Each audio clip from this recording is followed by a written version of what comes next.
식구들하고 인사합니다. 예수 안에서 사랑합니다. 예수 안에서 축복합니다.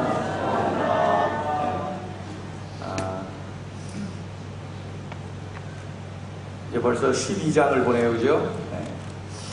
하나님은 호세아 선지자를 통해서 이스라엘이 범죄하고 멸망하는 그 길을 가지 말고 얼른 돌이켜서 하나님이 원하시는 그 길, 행복한 길, 영생의 길, 그 길로 속히 회개하고 돌아오라.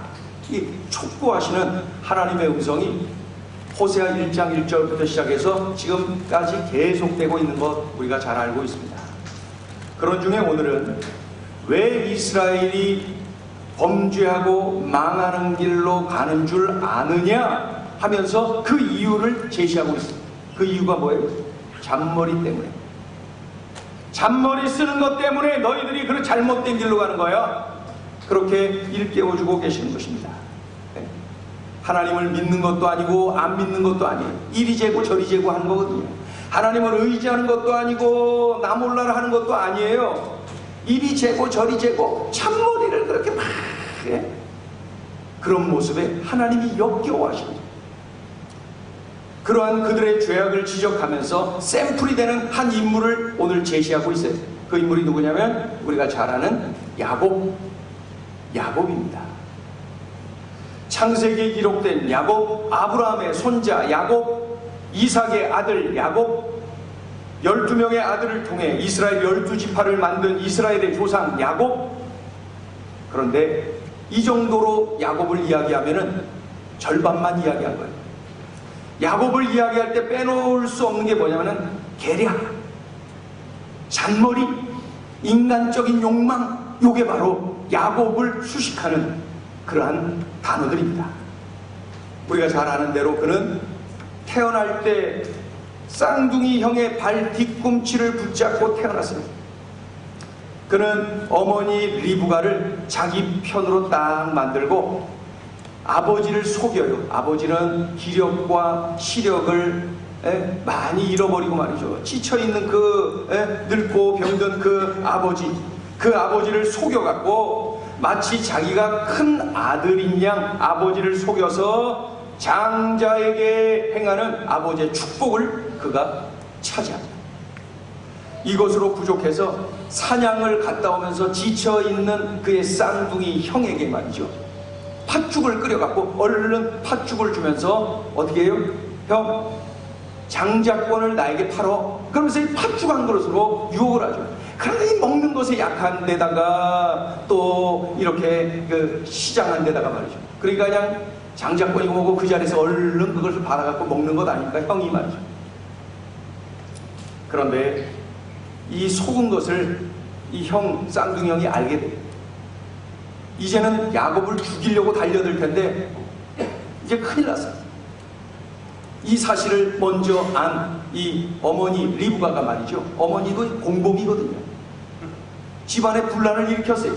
그러니까 얼른 이 야곱에게 달려가서 야, 니네 형이 알게 됐다, 야 빨리 도망쳐라, 큰일 나겠다. 그러면서 이 동생 야곱을 도망치게 만드는데 어디로요? 자신의 친정 오라버니 야곱의 외삼촌 집으로 가라고 이렇게 보내는 거죠.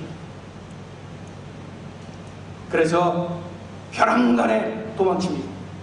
형에게 맞아 죽을 것 같으니까 벼랑간에 도망쳐서 외삼촌 집으로 가는 거예요. 혼자 별 준비 없이 그렇게 가게 된 거예요. 자, 이제 그 외삼촌 집에 들어갔어요. 어떻게 했어요? 열심히 일을 합니다. 왜요? 외삼촌 집에 딸들이 있는데 그 중에 마음에 드는 딸이 있어요. 그런데 외삼촌이 어떻게 했냐면은 7년 동안 열심히 일을 하면은 그 딸을 주겠다. 그때는 이제 사촌 간에도 이렇게 결혼을 합니다. 그러니까 이 야곱이 말이죠, 그 딸을 얼굴 쳐다보고 일하고 얼굴 쳐다보고 일하고 드디어 7년이 돼서 야곱이 장가가게 됐습니다. 그리고 첫날 밤을 치루었습니다. 그리고 아침에 눈을 떠보니까 신부가 바뀌었어요. 신부의 언니가 누워있는 거예요, 옆에. 첫날 밤은 신부의 언니와 치룬 거예요. 그래갖고 쫓아서 막 화나갖고 말이죠. 외삼촌에게 가서 따지지요. 어떻게 이럴 수 있습니까? 막 따지니까 외삼촌이 차분하게 말을 합니다. 우리 관습에는 동생이 언니보다 먼저 가는 법은 없다. 그러니 정 네가 그 아이가 마음에 든다고 생각되면은 7년을 더 일해라. 그러면은 그 아이를 내가 주마. 여러분, 늘 속이기를 잘했던, 속이는데 달인이었던 야곱이 외삼촌에게 속았어요. 속이는 자는 속는 거예요. 속이는 자는 당하는 거예요. 할 수 없이 7년 더 일을 하죠. 그래서 14년 동안 일하여서 그 사랑하는 여인을 아내로 맞이합니다. 그 여인의 이름이 라헬.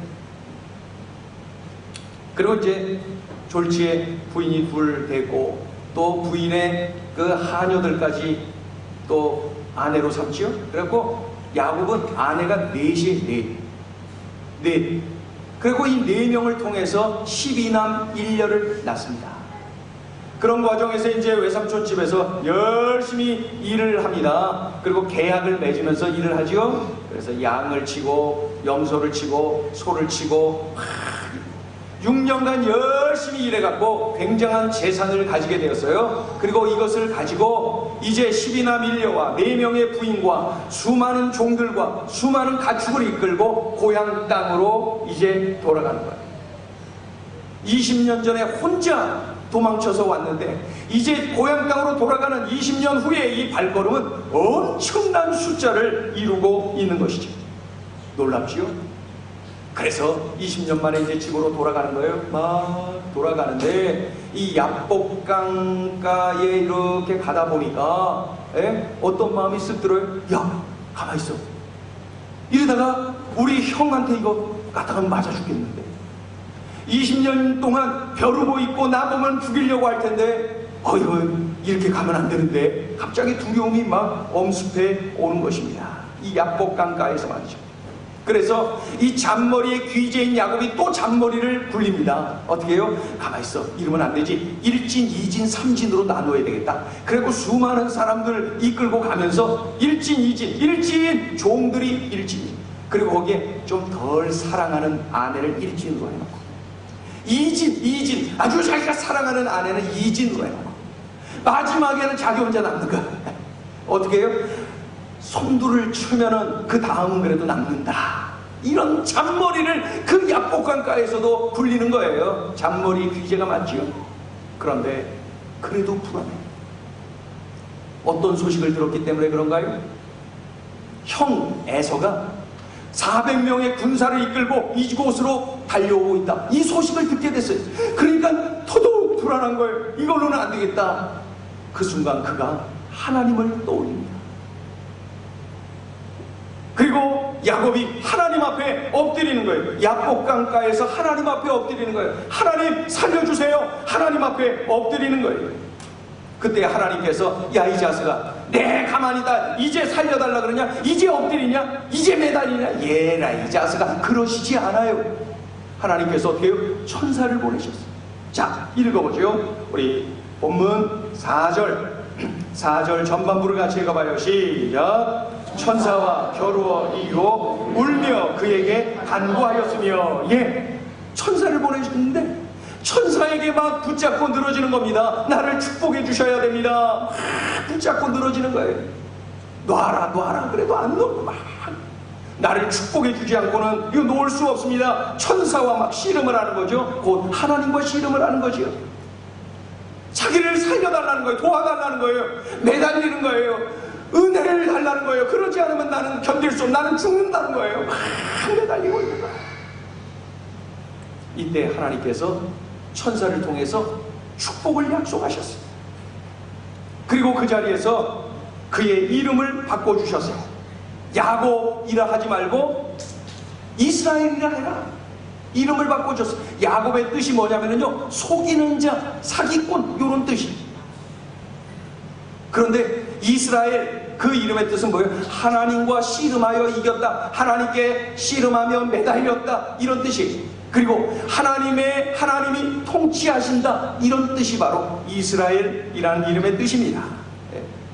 그 자리에서 하나님의 약속을 받았지요. 새로운 이름도 받았지요. 자, 읽어보죠. 창세기 32장 28절 읽어요. 시작. 그가 이르되 내 이름을 다시는 야곱이라 부를 것이 아니요 이스라엘이라 부를 것이니 이는 내가 하나님과 및 사람들과 겨루어 이겼음이니라. 이야기는 여기서 끝나지 않아요. 그 외에 하나님께서는 베델이라는 곳에서 야곱을 만나 주셔요. 이제 그 외삼촌 집으로 도망을 한창 가고 있는 때에 그 베델이라는 곳에서 야곱이 잠을 자는 거예요. 돌베개 베고 잠을 자는데 그곳에서 꿈에 하나님께서 야곱을 만나 주시는 거예요. 그래서 그 땅의 이름을 베델이라고 이 야곱이 이름을 지은 거예요. 베델, 하나님의 집이라고 하는 뜻이죠. 그 자리에서 하나님께서 그에게 새로운 기회를 주셔요. 자, 오늘 본문 4절 읽어보세요. 본문 4절 시작. 천사와 겨루어 이기고 울며 그에게 간구하였으며 하나님은 베델에서 그를 만나셨고 거기에서 우리에게 말씀하셨나니. 베델, 이 하나님의 집, 이 베델이라는 곳에서 하나님을 꿈에서 만나는 거예요. 그리고 그 꿈에서 말이죠, 하나님께서 그에게 약속을 해주셨어요. 어떤 약속이요? 자, 창세기 28장 15절 베델에서의 약속입니다. 한번 들어보세요. 같이 읽어요. 시작. 내가 너와 함께 있어 내가 어디로 가든지 너를 지키며 너를 이끌어 이 땅으로 돌아오게 할지라. 내가 내게 허락한 것을 다 이루기까지 너를 떠나지 아니하리라 하신지라. 아멘. 그러니까 외삼촌 집으로 도망쳐 가는 길에 베델이라는 곳에서 돌베개 베고 잠을 자는 중에 하나님을 만나요. 꿈속에서. 그 자리에서 하나님께서 야곱에게 들려주신 말씀이 이거예요. 내가 너와 함께 있을 거야. 네가 살아서 돌아오는 때까지도 계속 함께 할 거야. 너를 떠나지 아니할 거야. 염려하지 마. 하나님께서 그런 약속을 해주셨어요. 그곳이 바로 베델이. 그런데 이렇게 외삼촌 집에 가서 20년 세월을 보내고 다시 집으로 돌아가는 길에 베델에 딱 서게 된 거예요. 이곳이 바로 베델 아니에요? 20년 전 돌베개 베고 잠을 자던 중에 꿈속에서 들려주셨던 말씀이 떠오른 거예요.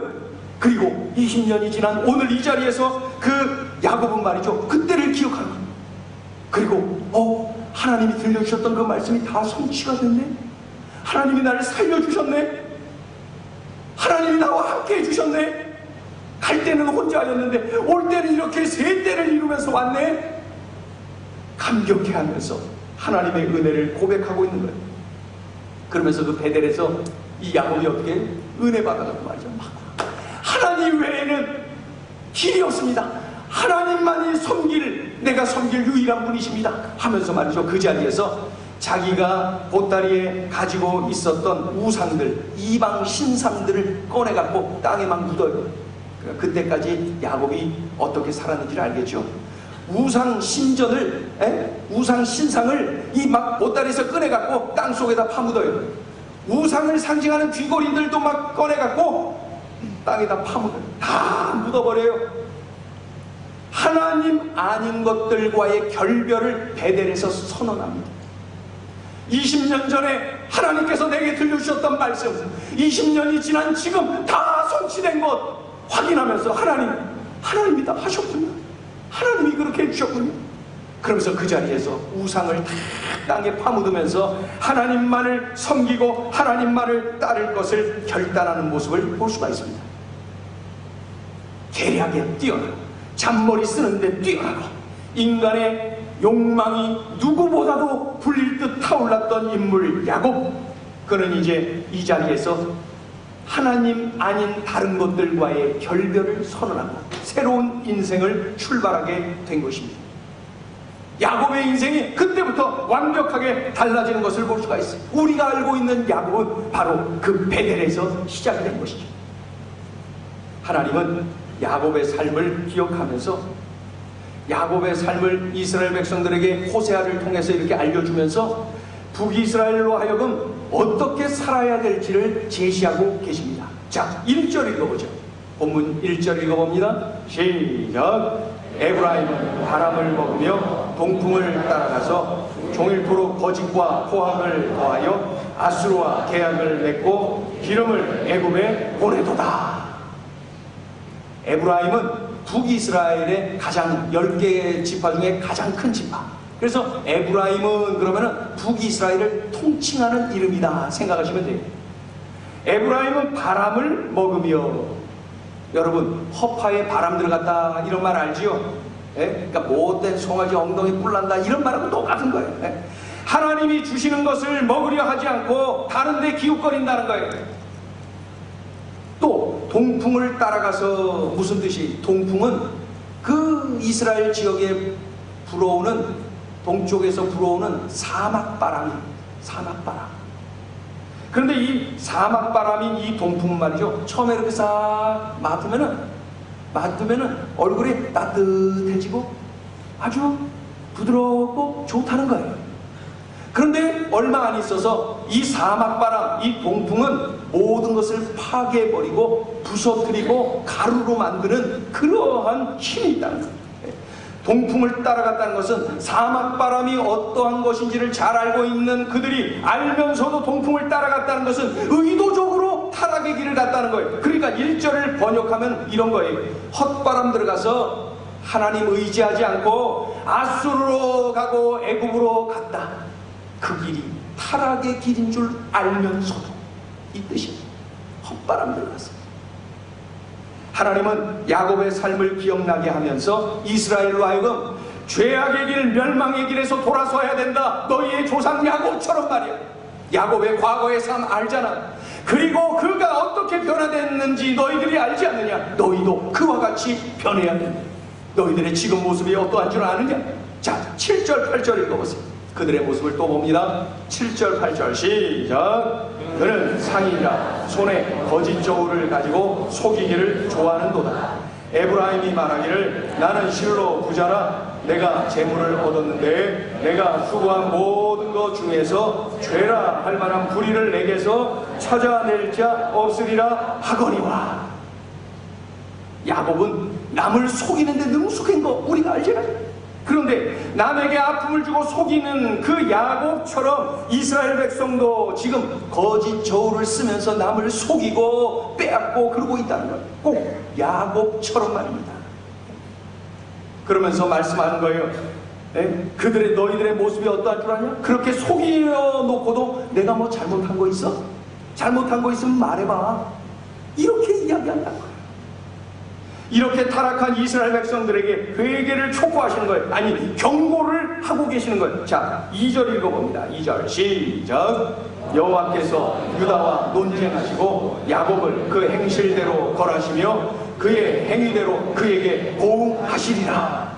여기서 보면은 왜 유다하고는 논쟁을 한다 그러고 야곱, 즉 북이스라엘과는 그 행실대로 벌을 내리신다라고 말씀을 하시는 걸까요? 그 시대에 남유다는 그래도 하나님 간혹 이렇게 잘 섬기는 왕들이 나와갖고 하나님 섬기느라 애쓰는 모습을 볼 수가 있었는데, 이 북이스라엘은 지속적으로 250년 역사 동안 지속적으로 우상을 섬기며 하나님을 멀리한 것을 볼 수가 있어요. 그러니 하나님이 오늘 경고하고 계시는 거예요. 자, 10절 또 읽어요. 10절 시작. 내가 여러 선지자에게 말하였고 이상을 많이 보였으며 선지자들을 통하여 비유를 베풀었노라. 선지자들을 통하여 그토록 열정적으로 돌아와라, 회개해라, 행복의 길이 여기 있다, 그 길을 가면 안 된다 일러주시고 촉구하시고 경고하신 것 우리가 다 알아요. 그런데 오늘 어떻게 해요? 진하게 경고하시는 것, 이제 너희의 행위대로 벌을 받게 될 것이다. 하나님이 경고하고 계십니다. 그런데 하나님은 이 경고로 끝나는 것이 아니라 이 경고하면서도 하나님은 하나님의 속마음을 우리에게 보여주고 계세요. 자, 6절 읽어봐요. 하나님의 속마음 6절 시작. 그런즉 너희 하나님께로 돌아와서 인애와 정의를 지키며 항상 너희 하나님을 바랄지니라. 이게 하나님의 속마음입니다. 속이는 자의 삶을 살았던 야곱이 이제는 이스라엘로 살라는 거예요. 하나님께 매달려 울부짖는 사람으로, 하나님께 매달려 하나님께 집중하는 삶, 하나님의 통치를 갈망하는 삶으로 살라는 거예요. 이스라엘로 완전히 바뀐 것처럼 이스라엘 백성들이 야곱이 그렇게 바뀐 것처럼 바뀌어야 된다는 거예요. 그렇게 촉구하고 계시는 것이 하나님의 속마음. 하나님은 오늘도 경고를 하면서도 돌아올 것을 말씀하시는 하나님의 속마음을 우리에게 알려주고 계십니다. 오늘 호세아 12장을 통하여서 우리에게 주시는 메시지가 있습니다. 그 첫째는 우리 다 같이 한번 따라해보세요. 나는 지금 하나님 앞에 있습니다. 오늘 주시는 메시지, 나는 지금 하나님 앞에 있다. 나는 지금 하나님 앞에 있다. 이스라엘의 조상 야곱이 속이는 자였던 것처럼 지금 이스라엘이 온통 속이고 또 속이는 타락의 모습을 보이는 이유가 뭐예요? 나는 지금 하나님 앞에 있다라는 의식이 없어요. 지금 하나님이 나를 보고 계신다, 이 의식이 없어요. 그러니 갈 대로 가는 거예요. 마냥 가는 거예요. 요즘 많은 분들이 본 영화 중에 베테랑이라고 하는 영화가 있어요. 베테랑. 여기도 한 3분의 1 정도는 보셨을 것 같아요.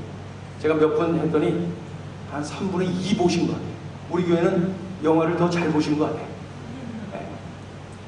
그 요즘 베테랑이라고 하는 영화가 제가 우리 전사님들한테 물어보니까 1000만 돌파했다 그래요. 관객, 1000만 관객 돌파했다.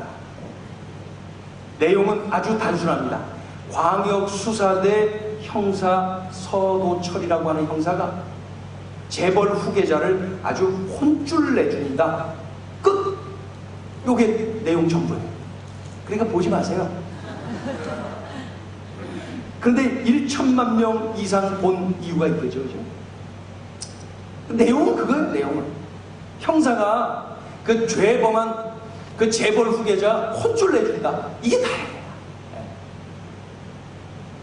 재벌 후계자가 그런데 이 아나무인격입니다.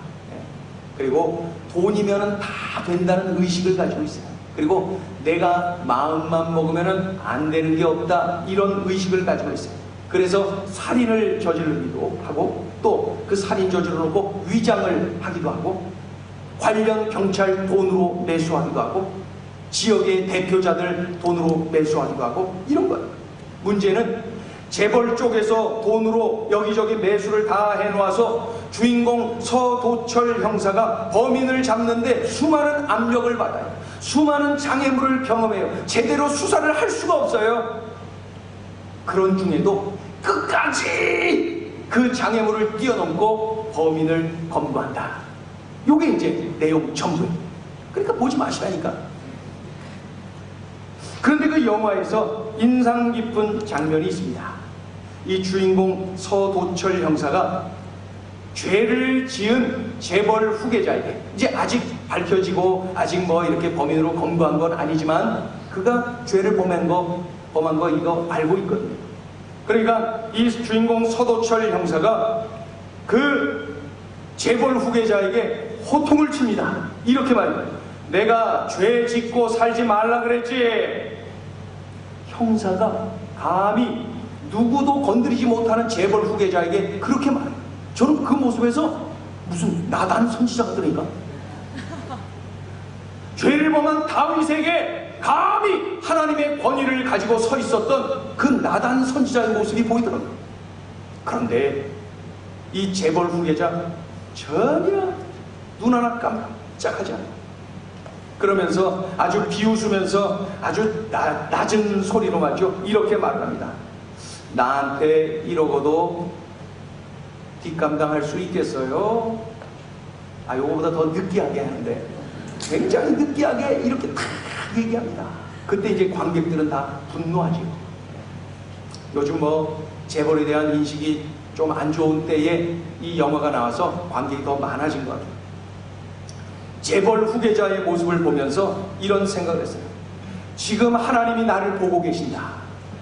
나는 지금 하나님 앞에 있다라고 하는 의식이 없으면은 사람은 정말 한도 끝도 없이 가겠구나. 한도 끝도 없이 악해지겠구나. 인간의 죄성이 한도 끝도 없겠구나 라는 것이 그의 모습을 통해서 비춰졌어요. 우리는 늘 명심해야 돼요. 나는 지금 하나님 앞에 있다. 하나님이 지금 나를 보고 있다. 이러한 의식을 분명히 가져야 돼요. 그 영화에서 박봉에 시달리면서도 불의한 그 자들의 그 유혹을 받잖아요. 물질을 가지고 와서 막 유혹하는데 그 유혹을 뿌리치고 엄청난 정신적 압박을 받으면서도 그것도 뿌리치고 끝까지 정의를 실현해 나가는 그 형사 서도철의 모습을 보면서 그 무엇과도 바꿀 수 없는 대한민국 경찰의 자존감을 볼 수가 있었습니다. 돈으로 줄 수 없는, 누군가의 칭찬으로 줄 수 없는 자존감을 그 얼굴에서 볼 수가 있었다는 거예요.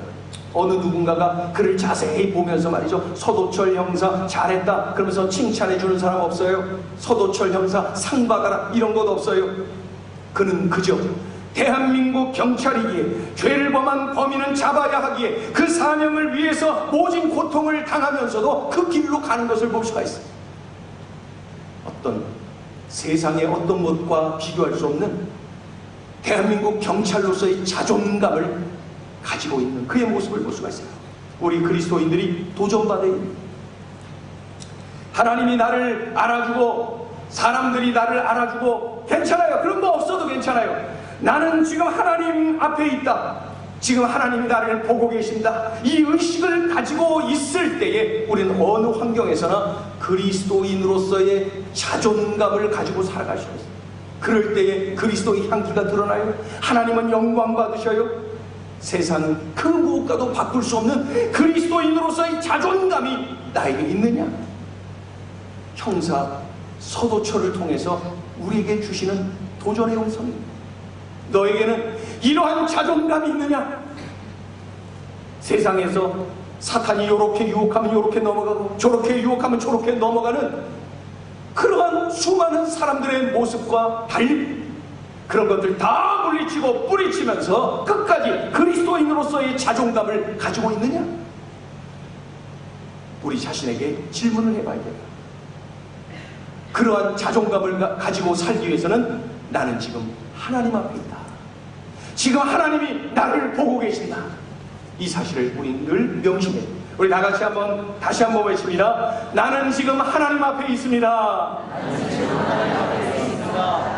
하나님만 보시면 되지 뭐. 하나님만 아시면 되지 뭐. 사람들이 나를 알아주고 사람들이 나를 칭찬하고 상을 주고 그런 거 관계없어요. 하나님만 아시면 되지. 하나님만 보고 계시면 되죠. 늘 우리는 하나님 앞에서 사는 그러한 자존감 강한 그리스도인으로 살아가는 거죠. 자, 둘째 주시는 메시지가 있습니다. 이스라엘로 살라. 이 시대에 이스라엘로 살라는 거예요. 야곱이라고 하는 이름 버려라. 이스라엘이다. 너의 이름은 이스라엘이다. 이름 바꿔주셨어요. 야곱의 뜻이 뭐냐고요? 속이는 자. 아주 못된 이름이에요. 속이는 자. 이름처럼 살았어요. 속이고 또 속이는 야곱. 그런데 바뀌었어요. 이스라엘로 바뀌어서 이스라엘의 뜻이 뭐냐고요? 하나님께 매달리는 거예요. 하나님의 통치를 받는 거예요. 하나님께 집중하는 거예요. 하나님의 은혜를 갈망하는 삶이에요. 이게 바로 이스라엘의 삶. 어려움이 생길 때 사람 찾아가고 사람에게 해답을 얻으려고 한다면 야곱이에요. 그러나 하나님께 찾아가고 하나님께 매달리고 하나님 앞에서 해답을 찾으려고 몸부림치는 그 사람은 이스라엘이에요. 가정에 문제가 있어요. 일터에 학교에 문제가 있어요. 교회에서 문제가 있어요. 그럴 때 인간적인 방법을 앞세워서 이리 뛰고 저리 뛰고 하고 있는 나의 모습이 보인다면 나는 여전히 야곱이에요. 그러나 하나님 앞에 엎드려서 하나님 앞에서 울면서 하나님 앞에서 승부를 거는 나의 모습이 보인다면 나는 이스라엘이에요. 질문을 드립니다. 나는 야곱입니까? 아니면 이스라엘입니까? 마음속으로 답을 해보세요. 우리는 이 시대에 이스라엘로 살아야 됩니다. 하나님의 통치하심을 기대하고 하나님께 매달리는 이스라엘. 이 시대의 이스라엘로 살아야 돼요. 이름 바뀌었는데 여전히 야곱으로 살아서는 안 돼요. 이름에 걸맞는 삶을 사는 거예요. 그 영화를 보면은 재벌 후계자가 살인을 저질렀어요. 살인을 저질렀어요. 그러자 옆에 있는 아랫사람들이 그것을 사고사로 위장합니다. 그리고 그것을 이제 주도적으로 그 재벌 후계자가 주도적으로 일을 진행하는 거죠. 살인을 해놓고 사고사로 만들어놔요. 이 사건의 냄새를 맡고 주인공 서도철 형사가 접근을 하죠. 그래서 재벌 후계자에게 막 접근해가지요. 그런데 그 앞에서 방해하고 막고 못하게 하는 사람이 나타났어요. 누구예요? 경찰이에요. 경찰. 누구예요? 그 지역 그 사건 담당 경찰. 자기가 다 알아서 한다는 거예요. 자기가 다 했는데 이거 사고사라는 거예요. 이미 매수당했어요. 이미 돈 받고 매수당한 거예요. 이것을 눈치챈 주인공 서도철 형사가 매수당한 그 형사에게 나단 선지자처럼 이러한 이야기를 합니다. 들어보세요. 우리가 돈이 없지 가오가 없냐? 수갑 차고 다니면서 가오 떨어지는 짓 하지 말아라. 이것이 서도철 형사의 말. 이 가오라는 말이 이제 일본 말인데 뭐 제가 조사를 해보니까 검색을 해보니까 얼굴, 체면 뭐 이런 뜻입니다. 그러니까 이 뉘앙스를 제가 한번 풀어볼게요. 그러니까 영화 보지 마세요. 제가 이 서도철 형사가 한 말을 풀어서 말씀을 드릴게요. 이런 내용이에요. 대한민국 경찰 그 이름답게 좀 살자. 야, 너나 나나 돈 많이 벌려고 경찰하는 건 아니잖아. 그러니까 우리가 경찰하는 거 그래도 이 땅에 정의를 한번 세워보자고 경찰하는 것 아니냐? 그러니 경찰, 대한민국 경찰 그 이름에 값 떨어지는 짓 좀 하지 말자. 이런 뜻이에요. 이런 뜻이에요. 저는 이 장면을 보면서 이것이 이 땅의 그리스도인들에게 주시는 하나님의 음성이다. 그런 생각이 들었어요. 또 한번 번역을 해볼게요. 나에게 주시는 거예요. 그리스도인답게 좀 살아라. 너 아직도 야곱으로 사는 거니? 왜 이래? 이름 바뀌었어. 아직도 야곱으로 사는 거야? 너의 새 이름 이스라엘, 내가 그 이름 줬잖니. 이름 갑종하면서 살아요. 우리 주님의 음성입니다. 여러분, 가짜 휘발유 만들어서 붙잡혀서 감옥 들어가는 사람들 간혹 봅니다. 질문을 드릴게요. 가짜 휘발유 만드는데 가장 많이 들어가는 게 뭔 줄 아세요? 맞아요. 진짜 휘발유예요. 가짜 휘발유 만드는데 가장 많이 들어가는 게 진짜 휘발유예요. 진짜예요. 진짜 휘발유가 가장 많이 들어가는 거예요. 그러니까 가짜라는 게 별것 아니에요.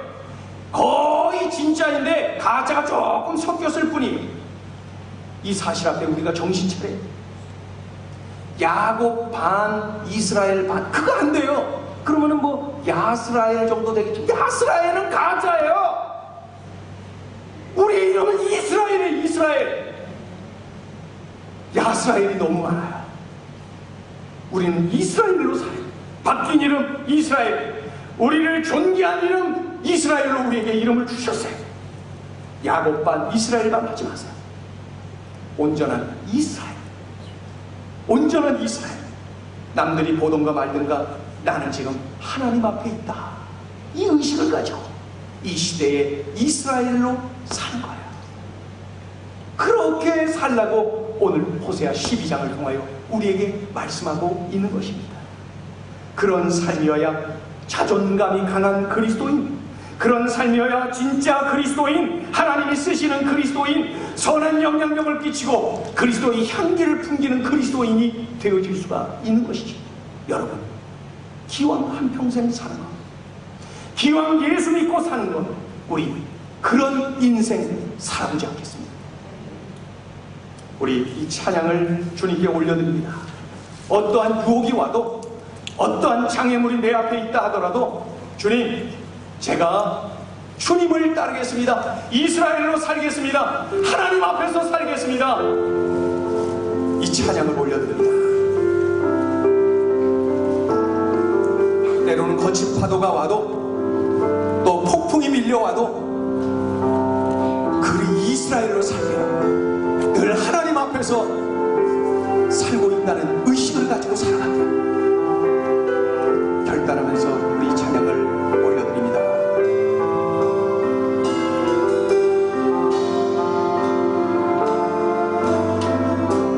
주 품에 품으소서.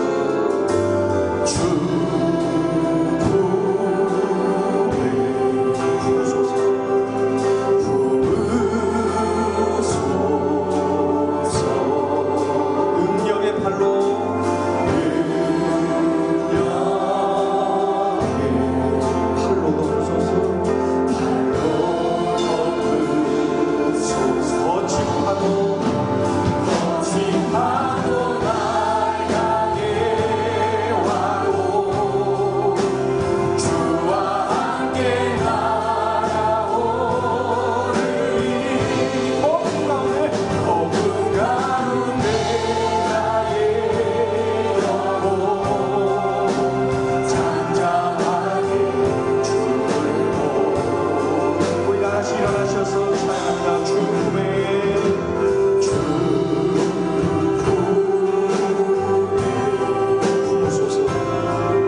야곱으로 살고 있는 것 아닙니까? 야스라엘로 살고 있는 것 아닙니까? 나의 이름은 바뀌었어요. 이스라엘 말입니다. 하나님이 나에게 말씀하고 계세요. 얘야, 넌 이스라엘이다. 얘야, 너의 이름은 이스라엘. 이스라엘로 살아야 된다. 이스라엘이어야 된다. 이렇게 살기 위해서는 나는 지금 하나님 앞에 있다. 지금 하나님이 나를 보고 계신다. 얼마나 든든합니까? 얼마나 위로와 격려가 됩니까? 하나님이 보시니 말입니다. 그리고 내가 행여나 죄의 유혹을 받을 때 하나님이 보고 계신다니 얼마나 내가 바른 길로 갈 수가 있겠습니까? 오늘 들려주신 말씀을 결단하게 하나님 어떠한 유혹도 뿌리치고 물리치고 싸워 이기는 아주 견고한 그리스도인이 되게 하소서. 이 시대의 이스라엘이 되게 하여 주옵소서. 늘 하나님이 나를 보고 계심을 명심하며 살아가게 하여 주옵소서. 이 시대 많은 그리스도인들이 넘어지고 쓰러지고 있습니다. 죄에 넘어지고 있어요. 그 이유가 뭐예요? 하나님이 나를 지금 보고 계신다, 이 의식이 없어서 그래요. 나는 지금 하나님 앞에 있다, 이것을 놓치고 사니 넘어지는 거예요. 오늘 들려주신 말씀 붙잡고, 주님, 제가 그렇게 살겠습니다. 제가 이스라엘 되겠습니다. 제가 샘플 되겠습니다. 고백하며 결단하는 이 자리가 되기를 원합니다. 우리 합심하여서 함께 기도하겠습니다.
아버지, 그래요, 들려주신 말씀대로 살겠습니다. 이 시대에 이스라엘이 되겠습니다. 그리고 늘 하나님이 나를 보고 계신다, 나는 지금 하나님 앞에 있다, 이 의식을 놓치지 않겠습니다. 그리하여 이 시대에 선한 영향력을 끼치며 그리스도의 향기를 드러내는 우리의 삶이 되게 하여 주시옵소서. 하나님 아버지, 우리 교회의 많은 지도자들이, 또 많은 성도들이 삶의 현장에서 유혹에 넘어가 여기저기서 쓰러지는 모습을 봅니다. 그래서 세상에 조롱을 받기도 합니다. 주여, 이런 모습에서 이제 다시 새로워지게 하여 주시옵소서. 야곱의 삶에 머무르지 말게 하시고 야스라엘에 머무르지 말게 하시고 분명한 이스라엘로 살아내게 하여 주시옵소서. 하나님을 바라보며 하나님께 시선을 고정시키며 하나님을 의지하며 하나님께 매달리며 하나님께 참으로 전폭적으로 의지하는 능력의 삶을 누리는 우리 모두가 되게 하여 주옵소서. 예수님의 이름으로 감사하며 기도 올리옵나이다. 아멘.